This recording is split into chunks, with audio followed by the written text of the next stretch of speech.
Hello, my quilting friends. My name is Leah Day, and welcome to Mini Black Monday. Today we are piecing the super cute miniature square in a square block.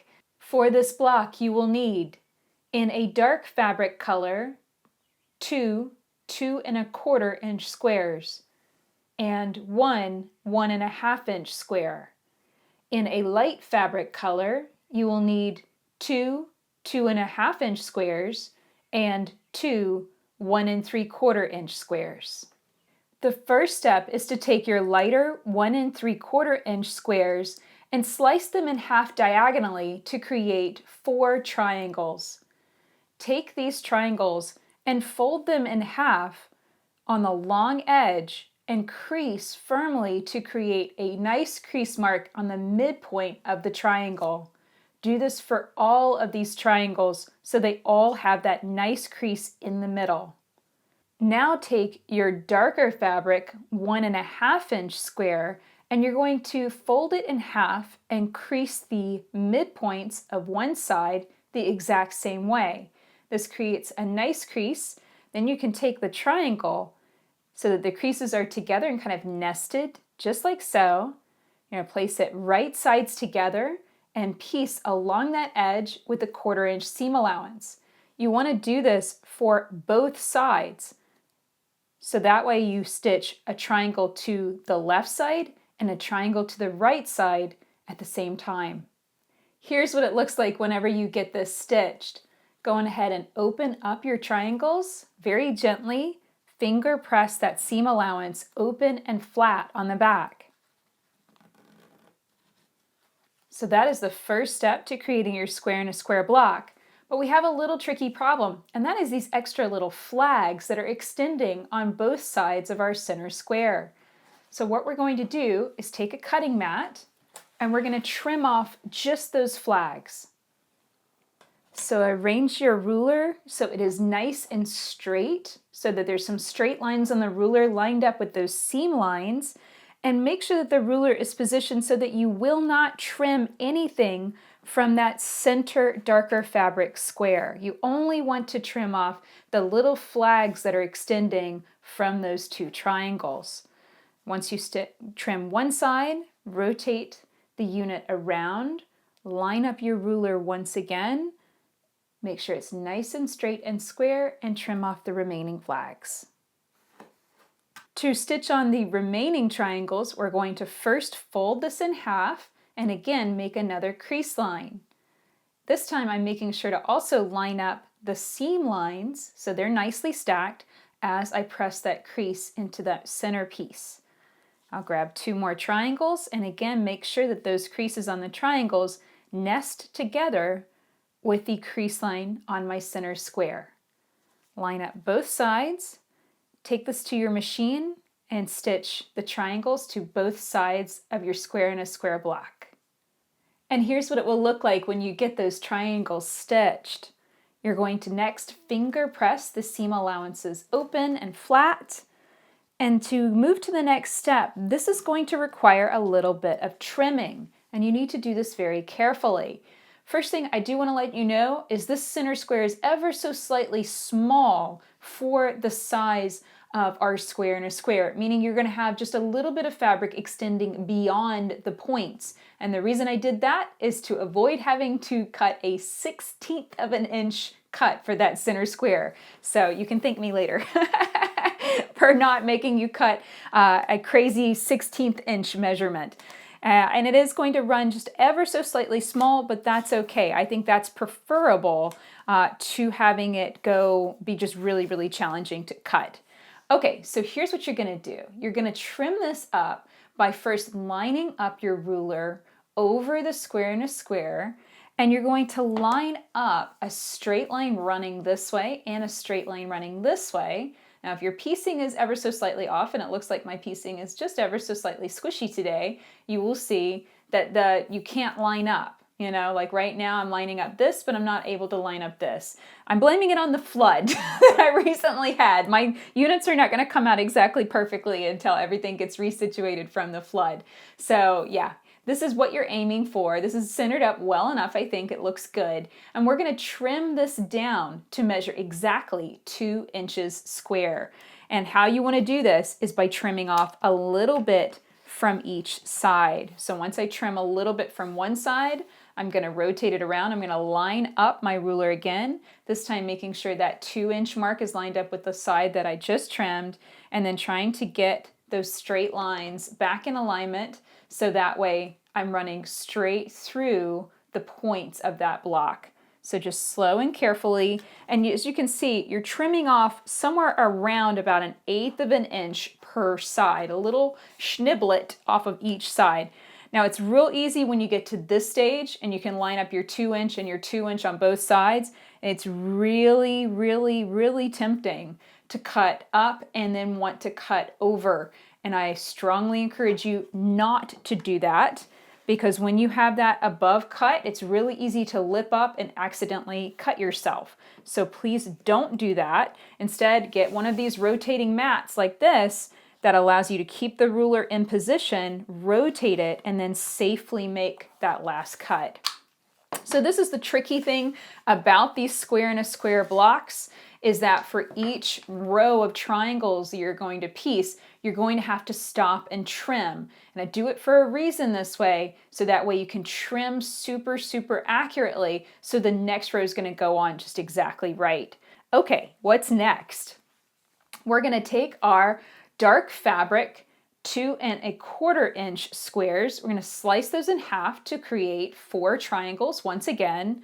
Again, fold them in half to create a nice crease mark. You're going to do the same thing with your block. Take it, fold it in half. Just kind of try and ignore the seam allowances and the fluffy stuff on the back. You know, you just want to make sure that that's corners lined up nicely and you're creasing nice and firmly there. And then stacking those units together, just like so. You're going to take this to your machine and stitch a triangle on one side and a triangle on the opposite side, just like so.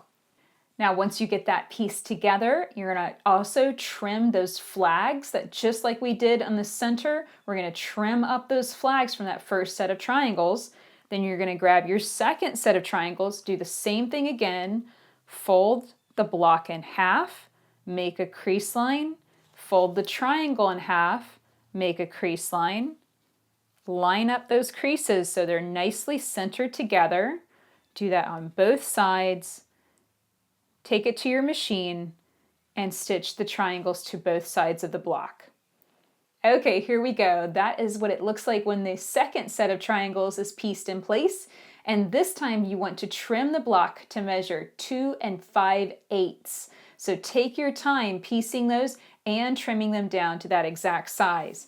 All right, we got one more set of triangles to go. This time you're going to take the lighter fabric, 2 1/2 inch square, slice that in half to create your triangles.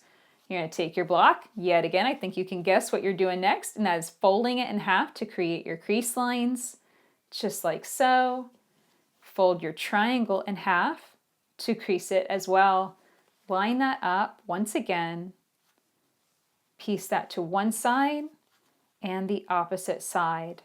And again, once you get that stitched, trim those flags so that they're not extending. It just makes it a little challenging to piece the second set of triangles in place.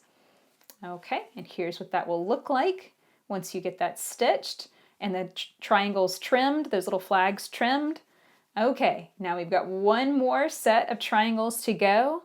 There you go, just line that up, piece those in place, and here is what our block looks like once you get all of the rows of triangles pieced. All right, so at this stage, you're going to grab your cutting mat once again, place your ruler on top.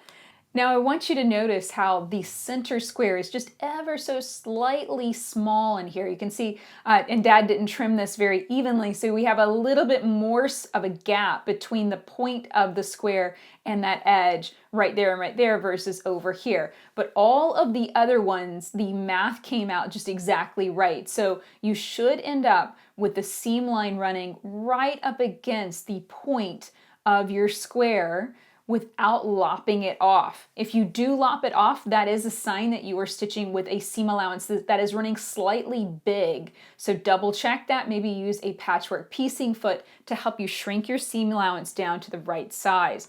Using a thinner thread can also help quite a bit. Okay, so now I'm gonna line this up and I am checking this out and seeing what it's looking like. Again, I wanna make sure that I have a straight line running through the block, but I also like to have the 1/4 inch kind of hanging out right on the tip so I can really see how that's gonna line up. You can see I have a 1/4 inch here on that, a straight line running through it, 1/4 inch over here. I might scooch this side to side just to make sure that's lining up nicely with everything else. This looks good. The final trim up at what you see right now, I'm going to be trimming this down to 3.5 inches. And yet again, it's only going to be a little bit off each side. It's not a lot, just a little bit of fabric. But if you leave it, if you were to leave that in place, your block would not be accurate and it would not piece well to other things, meaning that you would end up with excessive fabric all around your square in a square and it wouldn't look good. So that's why we have to take the time to go around and trim this up. Sometimes what I'll do is I'll trim up one side, then I'll slide the block up a little bit, like so.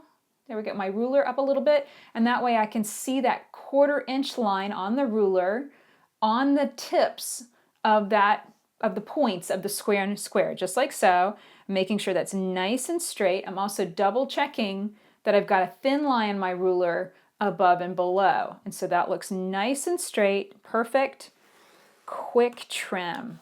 And again, it's really tempting when you get to this stage and you can put that 3.5 inch mark. You can line up 3.5 over here, 3.5 on the bottom. You can kind of eyeball those points, make sure that they're lining up nicely. And it's super tempting to cut up and then want to cut over. Please don't do that. I cut myself really badly once doing that. Like I cut the tip of my finger off. It was no joke. Just taking that little shortcut. And after that, I learned my lesson. I never did that again. So I'm going to cut up that side. Then I've got this nice rotating mat. It really does make things easier. I'm rotating my body slightly too because I can't rotate it all the way around, and being very careful as I cut up that side. There we go. That is how to make a nice, perfect mini square in a square block. This is going to be 3.5 inches when you cut it down. When you piece this to other things, it will measure 3 inches square. Now this month I made something super cute with my mini blocks, an Easter basket. I absolutely love this. And as you can see, I have filled mine with over a pound of Reese cups, so it can definitely hold its weight in candy. Now, if you'd like to find this pattern and make an Easter basket, or several, because I know that these are super addictive, and once you make one, you're gonna wanna make a million of them, come and find the pattern at leahday.com/basket, and includes step-by-step instructions for how to frame your mini blocks, how to do 3D YP seams, how to quilt with some foam. It's really a detailed pattern to guide you through making this project step by step. So come and check that out at leahday.com/basket. And while you're online, please give my video a like, a thumbs up, post a comment in the comment section below, and share my videos. That helps me out the most because it lets everyone know that you enjoyed this tutorial, you learned something from it, and that helps me continue making more videos too. So I hope that you enjoyed learning how to piece this quilt block with me, and I look forward to seeing you again on the next Mini Block Monday. Until next time, let's go quilt!